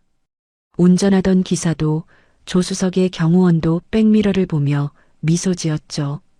모든 것이 완벽하게 제자리를 찾은 듯 했습니다. 적어도 그 트럭이 나타나기 전까지는요. 끼잉 마이너스. 교차로에 진입하던 순간 오른쪽 도로에서 대형 덤프트럭 한 대가 신호를 무시하고 무서운 속도로 돌진해 왔습니다. 운전기사가 핸들을 급하게 꺾으며 비명을 질렀습니다. 회장님, 꽉 잡으세요. 쾅! 귀를 찢는 굉음과 함께 세상이 뒤집혔습니다. 강만석의 차가 종이장처럼 구겨지며 도로 밖으로 튕겨나갔습니다. 뒤따르던 경호 차량들이 급히 막아섰지만 트럭의 육중한 무게를 견디지 못하고 연달아 추돌했습니다. 차 안은 순식간에 아수라장이 되었습니다. 터진 에어백 사이로 매캐한 연기가 피어올랐습니다. 얘들아, 한별아, 한솔아. 강만석이 신음하며 고개를 들었습니다. 깨진 유리 파편에 긁힌 이마에서 피가 흘러내려 시야가 온통 붉었습니다. 다행히 아이들은 카시트 덕분에 크게 다치지는 않은 듯 했습니다. 할아버지, 무서워요. 한별이 울먹이며 강만석의 팔을 잡았습니다. 하지만 진짜 공포는 사고 그 자체가 아니었습니다. 자욱한 연기를 뚫고 검은 승합차 한 대가 찌그러진 강만석의 차 옆에 섰습니다. 차 문이 열리고 검은 마스크를 쓴 건장한 남자 셋이 내렸습니다. 그들은 망설임 없이 뒷좌석 문을 쇠지렛대로 뜯어내듯 열었습니다. 누구냐? 너희들. 강만석이 깨진 지팡이를 휘두르며 저항하려 했습니다. 하지만 남자 중 하나가 품에서 전기 충격기를 꺼내 강만석의 목에 갖다 댔습니다. 지지직. 푸른 불꽃이 튀며 강만석의 몸이 마비된 듯 뻣뻣하게 굳어졌습니다. 으윽. 강만석이 고통에 찬 신음을 흘리며 좌석으로 쓰러졌습니다. 그 사이 다른 남자가 카시트 안전벨트를 끊고 한솔을 낚아챘습니다. 오빠, 할아버지, 야, 안 돼. 한솔아, 내 동생 놔줘. 한별이 남자의 팔을 물어뜯으며 매달렸습니다. 7살 아이의 처절한 몸부림이었지만 거구의 남자를 막기엔 역부족이었습니다. 남자는 귀찮다는 듯 한별의 뒷덜미를 잡아 바닥으로 내동댕이 쳤습니다. 목표 확보. 철수한다. 남자들은 비명을 지르는 한솔을 짐짝처럼 승합차에 실었습니다. 강만석은 마비되어 움직이지 않는 팔을 억지로 뻗으며 절규했습니다. 목소리가 잘 나오지 않아 쇳소리가 났습니다. 안 돼. 안 돼. 한솔아. 승합차는 굉음을 내며 유유히 사라져버렸습니다. 도로 위에는 부서진 차의 파편과 한솔이 떨어뜨린 별 모양. 스티커만이 덩그러니 남아 뒹굴고 있었습니다. 강만석은 피눈물을 흘리며 아스팔트 바닥을 기었습니다. 지켜주겠다던 약속이 단 며칠 만에 산산조각 난 순간이었습니다. 한솔아. 강만석의 처절한 외침이 사고 현장에 메아리 쳤습니다. 경기도 외곽에 버려진 섬유 공장. 오랫동안 방치되어 곰팡이 냄새와 먼지가 가득한 그곳의 바닥은 얼음장처럼 차가웠습니다. 한솔은 낡은 매트리스 위에서 눈을 떴습니다. 어두컴컴한 창고 안 깨진 창문 틈으로 들어오는 바람이 살을 애는 듯 했습니다. 콜록, 콜록. 한솔이 기침을 시작했습니다. 선천적으로 기관지가 약한 한솔에게 폐공장의 탁한 공기는 독가스나 다름없었습니다. 일어났니, 꼬마야? 어둠 속에서 또각거리는 구두 소리가 들려왔습니다. 한솔은 공포에 질려 몸을 떨며 소리난 쪽을 바라보았습니다. 희미한 불빛 아래 드러난 얼굴. 감옥에 있어야 할 최미란이었습니다. 그녀는 환자복 위에 모피 코트를 걸친 기괴한 차림으로 서 있었습니다. 아, 아줌마. 경찰 아저씨들이 잡아갔잖아요. 한솔이 뒷걸음질 치며 물었습니다. 최미란은 광기 어린 눈으로 웃으며 한솔에게 다가왔습니다. 잡혀갔지. 하지만 돈과 권력이 있으면 감옥 문도 열리는 법이란다. 구속 집행정지라고 하니? 아줌마가 마음이 너무 아파서 감옥에 있을 수 없다고 하니까 병원에 보내주더라고. 최미란이 한솔의 턱을 거칠게 잡아 올리며 속삭였습니다. 내 할아버지가 날 건드린 대가를 치러야지. 너 하나 없애는 걸로는 성에 안 차. 네가 고통스럽게 죽어가는 걸. 그 늙은이가 생중계로 보게 해줄 거야. 콜록, 콜록, 캐, 한솔의 기침이 점점 심해졌습니다. 숨소리가 거칠어지고 가슴이 오르락 내리락 했습니다. 극심한 스트레스와 나쁜 공기가 급성 천식 발작을 일으킨 것입니다. 한솔은 본능적으로 주머니를 뒤적였지만 호흡기는 아까 사고 현장에 떨어뜨리고 온 뒤였습니다. 어머, 왜 그러니? 숨이 막혀? 최미라는 헐떡이는 한솔을 보며 재미있다는 듯 쳐다보았습니다. 한솔의 얼굴이 점점 파랗게 질려갔습니다. 좁아진 기도로 공기가 들어오지 않아 쇳소리가 났습니다. 흑, 하, 살려, 주. 한솔이 바닥을 긁으며 괴로워했습니다. 최미라는 그 모습을 보며 스마트폰을 꺼내 들었습니다. 같은 시각 병원 응급실. 머리에 붕대를 감은 강만석은 의료진의 만류를 뿌리치고 침대에서 내려오려 하고 있었습니다.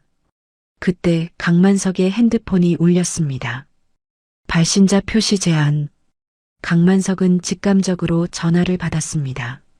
손이 덜덜 떨렸습니다. 회장님, 선물은 잘 받으셨나요? 변조된 목소리였지만 강만석은 단번에 알아챘습니다.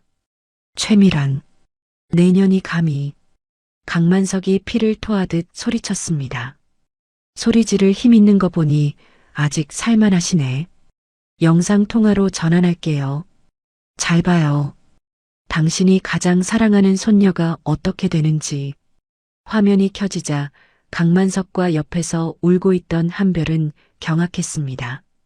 먼지 구덩이 속에서 얼굴이 검푸르게 변해 숨을 헐떡이는 한솔의 모습이 보였습니다. 아이는 산소가 부족해 눈이 뒤집히기 직전이었습니다. 한솔아, 안 돼. 숨 쉬어. 숨. 강만석이 전화기 액정을 두드리며 울부짖었습니다. 어머, 제가 원래 천식이 있었나 봐요? 호흡기가 없으면 30분도 못 버틸 텐데. 어쩌죠? 여기는 지도에도 안 나오는 곳인데. 최미란의 웃음소리가 악마처럼 들려왔습니다. 강만석은 자존심이고 뭐고 다 버리고 무릎을 꿇었습니다. 원하는 게 뭐냐? 다 줄 테니 제발 아이만은 살려다오. 내 목숨이라도 내놓으라면 내놓겠다. 제발. 천하의 강만석 회장이 전화기를 붙잡고 애원했습니다. 하지만 최미란의 대답은 차가웠습니다. 당신의 모든 것, 주식을 전부 포기하고 사회에 환원한다는 유서를 쓰고 자살하세요. 당신이 죽었다는 뉴스가 뜨면 아이 위치를 알려드리죠. 뭐라? 선택하세요. 당신의 목숨인지 저 아이의 목숨인지. 시간은 많지 않아요. 제 숨 넘어가는 소리 들리죠? 뚝. 통화가 끊어졌습니다. 화면 속 마지막 장면은 거품을 물고 의식을 잃어가는 한솔의 모습이었습니다. 강만석은 짐승처럼 울부짖으며 바닥을 쳤습니다. 으악. 영광은 온데간데였고 지옥 같은 절망만이 남았습니다. 골든타임은 기껏해야 30분. 대한민국 최고의 재벌도 수천 명의 직원도 지금 당장은 아무 소용이 없었습니다. 강만석은 망연자실하여 허공을 바라보았습니다. 정말 자신이 죽어야만 아이를 살릴 수 있는 것일까? 그때였습니다. 옆에서 눈물을 훔치던 한별이 붕대 감긴 강만석의 팔을 다급하게 흔들었습니다. 할아버지, 시계. 한솔이 시계요. 뭐, 시계라니? 강만석이 멍한 눈으로 한별을 바라보았습니다. 한별이 자신의 손목을 가리키며 외쳤습니다. 지난번에 할아버지가 우리한테 사주신 거요. 위치 추적되는 시계. 한솔이가 그거 차고 나갔단 말이에요. 강만석의 눈이 번쩍 뜨였습니다. 사고 당시의 혼란과 공포 때문에 가장 중요한 것을 잊고 있었습니다. 그는 떨리는 손으로 자신의 스마트폰을 다시 켰습니다. 연동된 어플을 실행하자 지도 위에 붉은 점이 깜빡이고 있었습니다. 위치 확인 경기도 파주시 XX 폐섬 유공장. 강만석이 박 실장을 향해 고함을 질렀습니다. 차 대기시켜. 당장. 강만석은 한별의 손을 잡고 응급실을 뛰쳐나갔습니다. 아직 링거 바늘이 꽂혀 있는 팔에서 피가 흘러내렸지만 그는 고통조차 느끼지 못했습니다. 오직 손녀를 살려야 한다는 일념 하나뿐이었습니다. 반격의 시간은 끝났습니다. 이제는 목숨을 건 구조의 시간이었습니다. 찾았다. 찾았어. 강만석은 스마트폰 지도 위에서 깜빡이는 붉은 점을 보며 외쳤습니다. 그의 눈은 희망과 절박함으로 이글거리고 있었습니다. 위치는 경기도 파주의 외진 공장 지대였습니다. 옆에 있던 한별이 강만석의 팔을 붙잡으며 울먹였습니다. 할아버지, 한솔이 거기 있어요? 네. 그래. 우리 한별이 덕분에 찾았다. 한별이가 동생을 살린 게야. 강만석은 한별의 머리를 쓰다듬을 새도 없이 자리에서 벌떡 일어났습니다. 그 바람에 꽂혀있던 링거대가 휘청거렸습니다. 박 실장, 차 대기시켜. 당장. 회장님, 지금 움직이시면 안 됩니다. 머리에 출혈이 심하십니다. 쇼크가 올 수도 있어요. 의료진들이 기겁하며 강만석의 앞을 가로막았습니다. 하지만 강만석의 귀에는 아무것도 들리지 않았습니다. 그는 자신의 팔에 꽂혀 있던 굵은 수액 바늘을 거칠게 잡아 뜯었습니다. 살점이 뜯겨나가며 붉은 선혈이 바닥으로 후두둑 떨어졌습니다. 흰 환자복 위로 붉은 꽃이 피어났습니다. 비켜라. 내 손녀가 숨이 넘어가고 있어.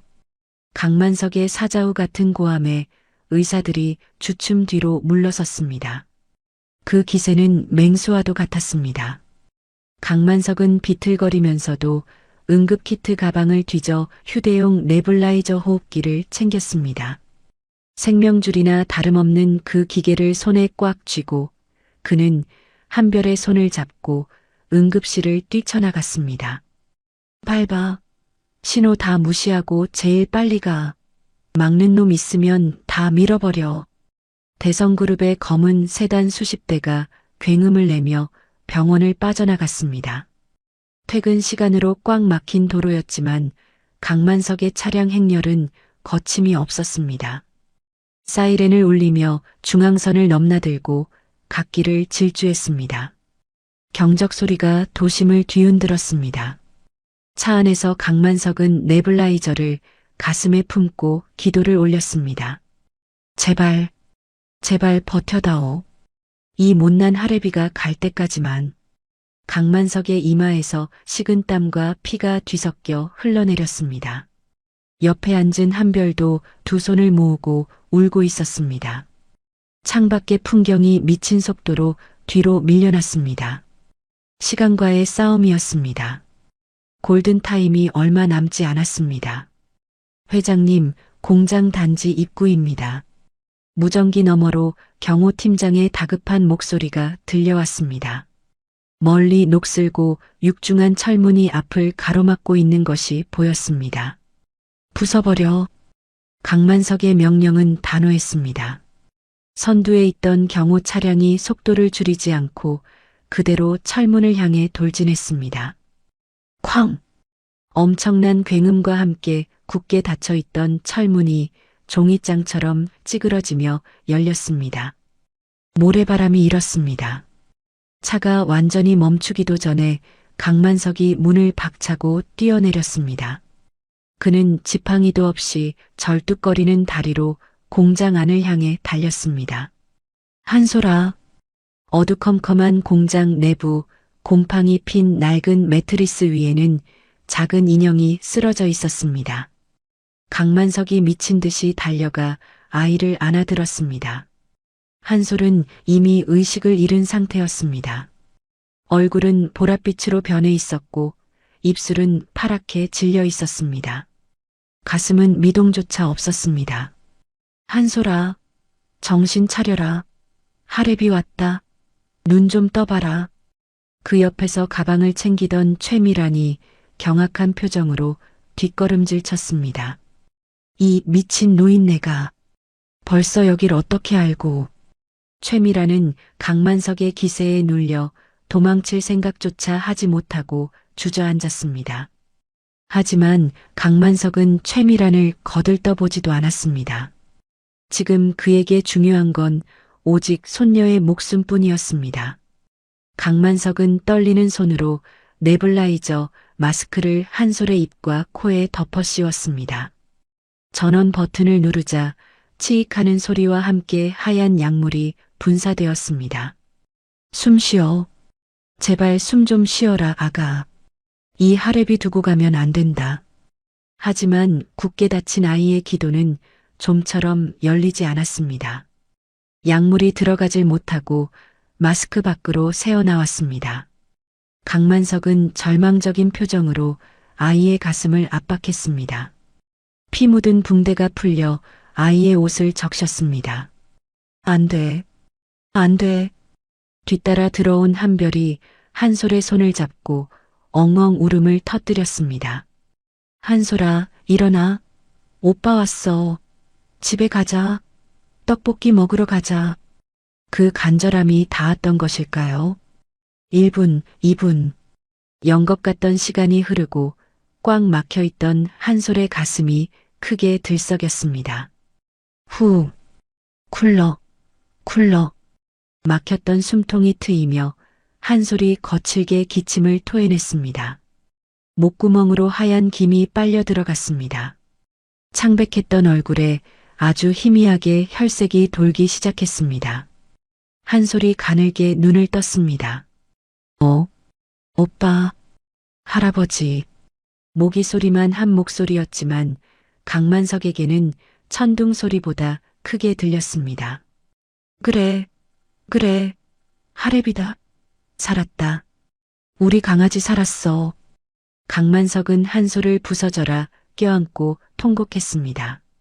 지옥 문턱에서 손녀를 낚아채운 안도감에 다리가 풀려 바닥에 주저앉았습니다. 박 실장과 의료진이 달려와 한솔에게 산소 마스크를 씌우고 응급조치를 이어갔습니다. 강만석은 그제야 천천히 몸을 일으켰습니다. 그의 눈빛이 순식간에 차갑게 변했습니다. 그는 지팡이를 집어들고 공장 구석으로 걸어갔습니다. 그곳에는 도망치려다 경호원들에게 붙잡힌 최미란이 무릎 꿇려 있었습니다. 그녀의 머리는 산발이 되었고 명품 옷은 먼지투성이가 되어 있었습니다. 이거 안 나? 내 아버지가 누군지 알아? 전화 한 통이면 너희들 다 끝장이야.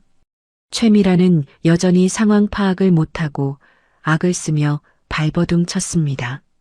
그녀는 강만석이 다가오자 고개를 쳐들고 독서를 퍼부었습니다.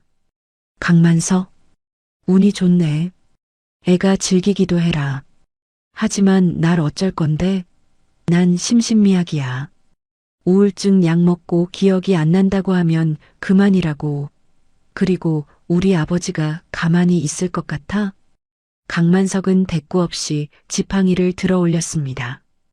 그리고 온 힘을 다해 최미란의 뺨을 후려쳤습니다. 짝! 공장이 울릴 정도로 큰 소리가 났습니다. 최미란은 비명도 지르지 못하고 바닥에 처박혔습니다. 입가에서 피가 터져 나왔습니다. 내 아비. 강만석은 품에서 스마트폰을 꺼내 뉴스 채널을 켰습니다. 그리고 볼륨을 최대한 높여 바닥에 던졌습니다.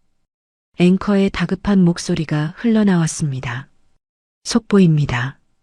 검찰은 최모 전 검찰총장의 자택을 압수수색하고 뇌물수수 및 직권남용, 범인 도피교사 혐의로 긴급 체포했습니다. 또한 그의 딸 최모 씨의 불법 구속 집행정지를 도운 판사 역시 수사 대상에 올랐습니다. 대성그룹 법무팀이 제출한 결정적인 증거가 최미란의 눈이 튀어나올 듯 커졌습니다. 그녀는 떨리는 손으로 스마트폰 화면을 집어들었습니다. 화면 속에는 자신의 아버지가 수갑을 차고 검찰청으로 끌려가는 모습이 나오고 있었습니다. 믿었던 뒷배가 자신의 유일한 동아줄이 순식간에 끊어져 버린 것입니다. 아, 아빠, 네가 병원에 숨어 꾀병을 부릴 때 난 놀고 있었는 줄 아느냐? 내 아비가 덮어준 비리들, 네가 저지른 횡령과 주가 조작 증거들 싹 다 모아서 방송국과 검찰에 뿌렸다. 강만석의 목소리는 더 이상 분노가 아닌 차가운 경멸로 가득 차 있었습니다. 그는 벌레를 보듯 최미란을 내려다보았습니다. 넌 이제 끝이야. 돈도 권력도 가족도 없이 감옥에서 썩다 죽게 될 거다. 최미란의 몸이 사시나무 떨듯 떨렸습니다. 현실을 자각한 그녀가 강만석의 바짓가랑이를 잡고 매달렸습니다. 아, 안 돼. 아버님, 아버님, 제가 잘못했어요. 한 번만 봐주세요. 민재를 봐서라도. 조금 전까지 아이를 죽이려 들던 살기 어린 눈빛은 온데간데 없고 비굴한 짐승의 모습뿐이었습니다. 강만석은 더러운 오물을 털어내듯 발길질로 그녀를 떼어냈습니다. 치워라. 내 아들을 죽이고 내 손녀를 죽이려 한 년이 어디서 감히 가족을 입에 올려? 그때 요란한 사이렌 소리와 함께 경찰 특공대가 공장 안으로 들이닥쳤습니다. 이번에는 빠져나갈 구멍이 없었습니다. 경찰들은 최미란을 거칠게 일으켜 세우고 수갑을 채웠습니다.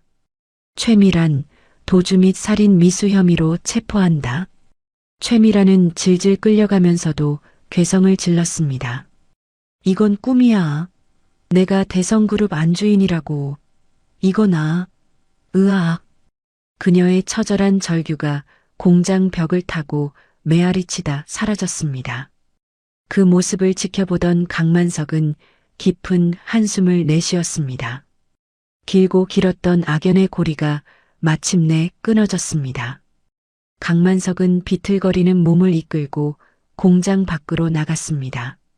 구급차 뒤편에 앉아 산소호흡기를 쓴 한솔이 강만석을 보며 손을 흔들었습니다. 옆에는 한별이 든든하게 동생의 어깨를 감싸고 있었습니다.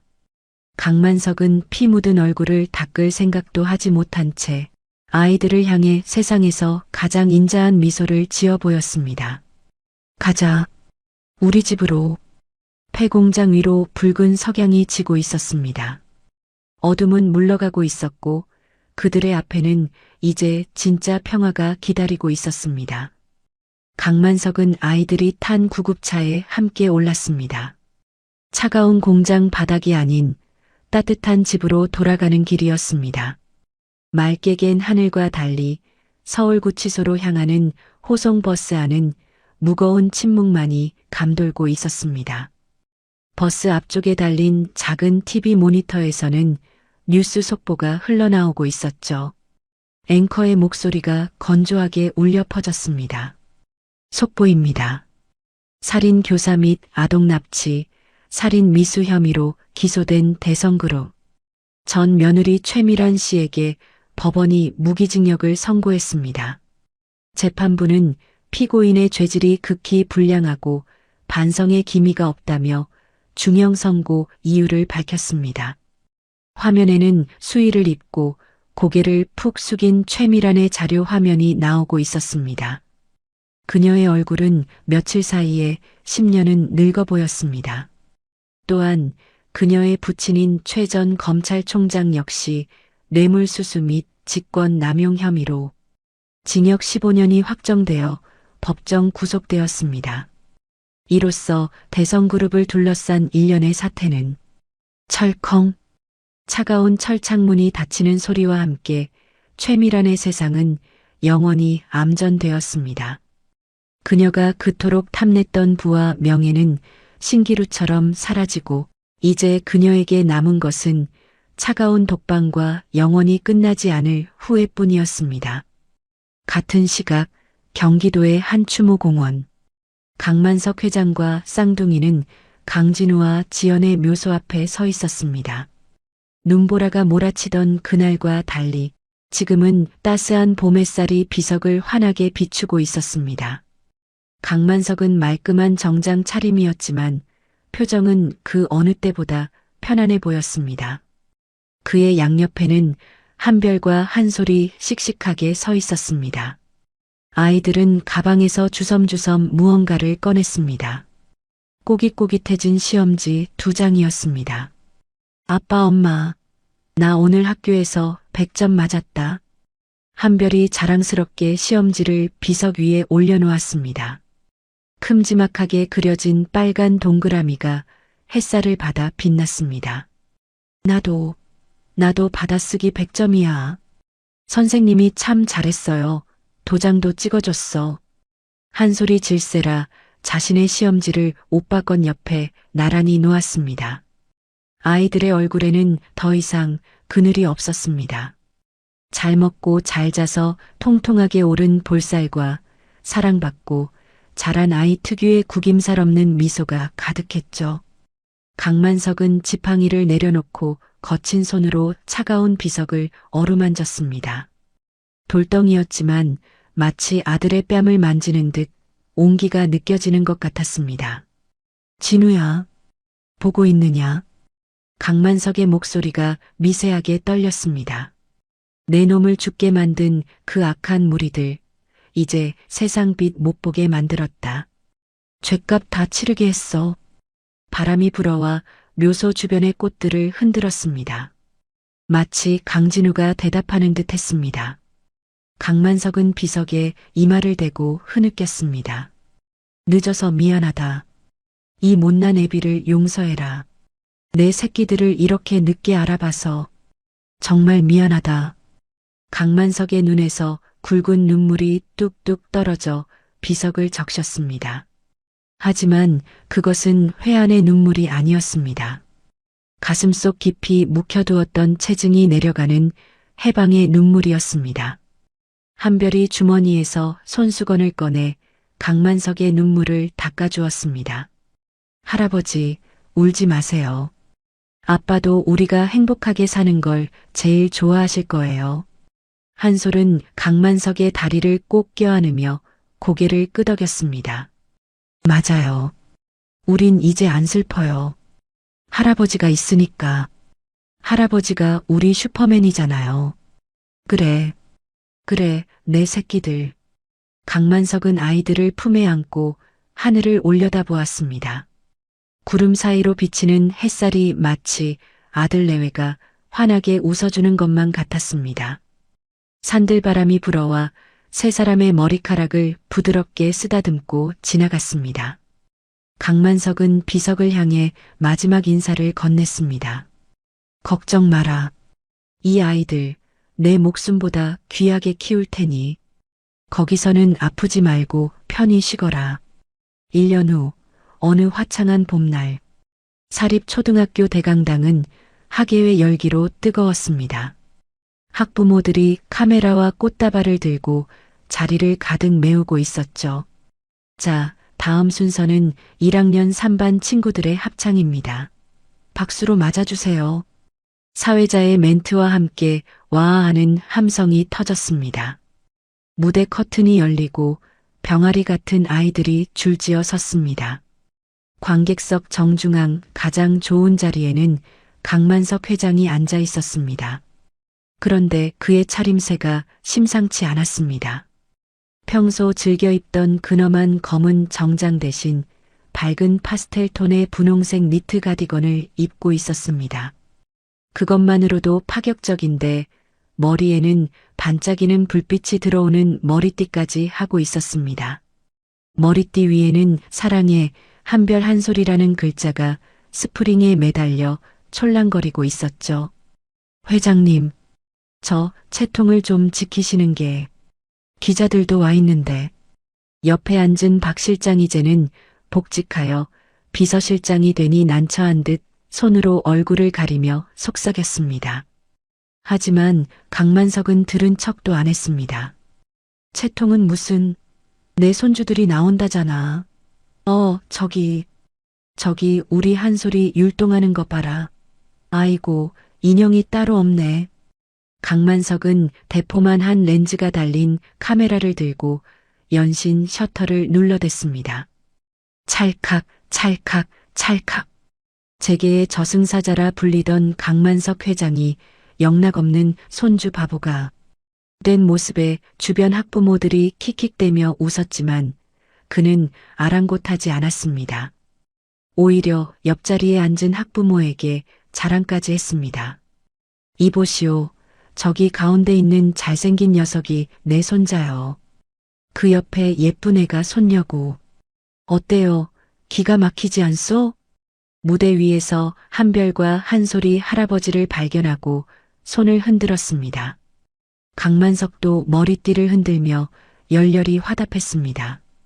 반주가 시작되고 아이들의 노래가 강당에 울려 퍼졌습니다.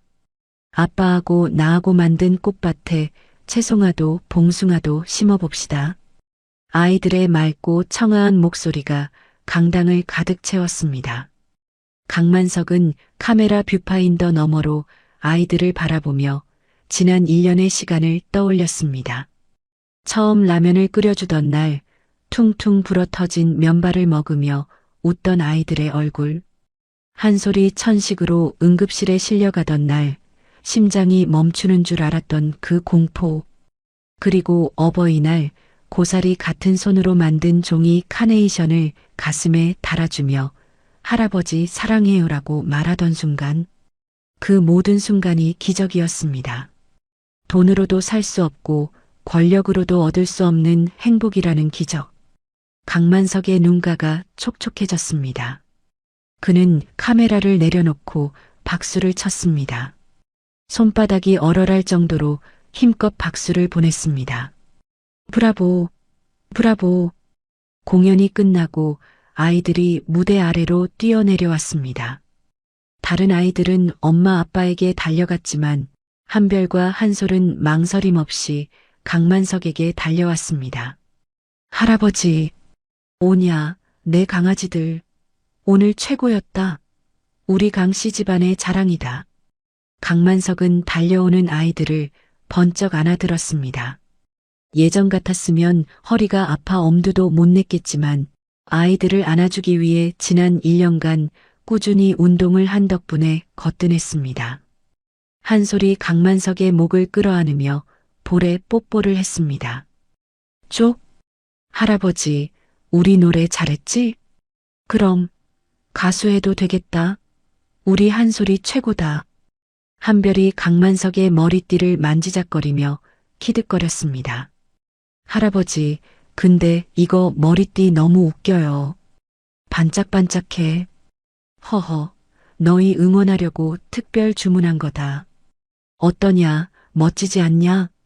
강만석의 호탕한 웃음소리가 강당에 울렸습니다. 주변 사람들이 모두 흐뭇한 표정으로 그들을 바라보았습니다. 박 실장이 다가와 가방을 들어주며 물었습니다.